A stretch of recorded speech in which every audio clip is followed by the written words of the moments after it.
अस्सलाम वालेकुम, मैं हूं आपका एस्ट्रोलॉजर सलीम सनी। खुशामदीद सियासत और नजूम में खेल इंतहाई इंटरेस्टिंग मोड में दाखिल होने वाला है। चीज़ें बहुत ज़्यादा तेज़ी के साथ चेंज होने वाली हैं, क्योंकि ग्रेन के असरात भी नज़र आने वाले हैं। आज जो कोर्ट में हुआ, काजी साहब जिस तरह बता रहे थे कि ये केस कितना इम्पोर्टेंट है, पाकिस्तान के लिए तो नहीं, उनके लिए बहुत इम्पोर्टेंट है और कितनी अहमियत है। अपना पार्लियामेंट चल नहीं रही, ये केस ना हो तो पाकिस्तान नहीं बचेगा। चर लगन में ये तो केस नहीं शुरू हुआ, लेकिन फिक्स लगन में ये केस लगा। फिक्स लगन में जब कुछ चेंज करनी हो तो फिक्स लगन नहीं होता, उसमें आप जो हैं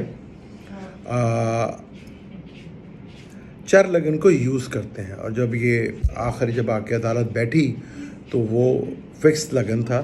तो फिक्स लगन में सूरत हाल जैसी होती है वैसे ही रहती है, चेंज नहीं होती। तो कल देखेंगे, खेल बड़ा इंटरेस्टिंग है। बल्कि मून सैटर्न के साथ है तो कोई टेंशन तो आएगी, इसके बगैर तो चीज़ें नहीं होंगी। फिर मून ने केतु के साथ जाना है और ग्रेन लगना है। चीज़ें इतनी आसान नहीं हैं जितना काजी साहब समझ रहे, क्योंकि ऊपर की जो कैबिनेट है वो बहुत स्ट्रॉन्ग है। ऊपर की जो कैबिनेट है, जो प्लैनेट की कैबिनेट लगी हुई है, वह मून और सैटर्न का बड़ा कुछ चेंज हो, क्योंकि मून सैटर्न कोई ना कोई है डिप्रेशन या टेंशन तो लेकर ज़रूर आता है, और वो आएगी भी। चीज़ें या तो आप सैटर्न का ताल्लुक लॉ से है, जब आप लॉ तोड़ते हो तो सैटर्न नहीं छोड़ता। और जैसे मैंने आपको कहा था कि पीटीआई के अंदर कुछ लोग हैं, आज नाम आ गया ना, ये कौन लोग हैं वो, और कौन लोग हैं ये कर रहे हैं और करवा रहे हैं, तो आपके सामने वो चीज़ें आ गई हैं कि कौन लोग हैं जो ये चीज़ें कर रहे थे। बैरिस्टर गौहर साहब का नाम आ गया ना। कहा था ना कि इदारों के अंदर, पार्टियों के अंदर कोई ना कोई बैठा हुआ है। तो मैंने दो नाम लिए थे, दो नाम में से एक नाम आपके सामने आ चुका है।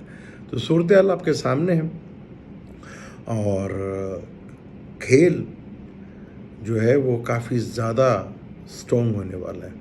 कुछ अनप्रेडिक्टेबल चीज़ें होने जा रही हैं, आप सोच भी नहीं सकते। और अब टाइम है कि अगले 2 घंटे क्या होगा ये आपको जज करना इंतहाई मुश्किल हो जाएगा, क्योंकि मार्स सैटर्न का स्क्वायर चल रहा है। मार्स जो है जिम्नाई में आके बैठ गया, ट्राइंग में चल रहा है। और D9 में देखें तो सैटर्न जो है वो एरीज का बैठा हुआ है, और मार्स जो है वो सैटर्न के साथ ही बैठा हुआ है। तो खेल तो बहुत इंटरेस्टिंग है। हर पल 2 घंटे के बाद आपको न्यूज़ बिल्कुल डिफरेंट नज़र आएंगी और हालात बिल्कुल डिफरेंट दिखते हुए नज़र आएंगे। यहाँ चीज़ों को अगर कहना कि चीज़ें कंट्रोल में आ गई हैं तो ये आपकी बहुत बड़ी भूल है। इंशाल्लाह इस पर कल पे बात करेंगे। ये दें इजाज़त, अल्लाह हाफ़िज़।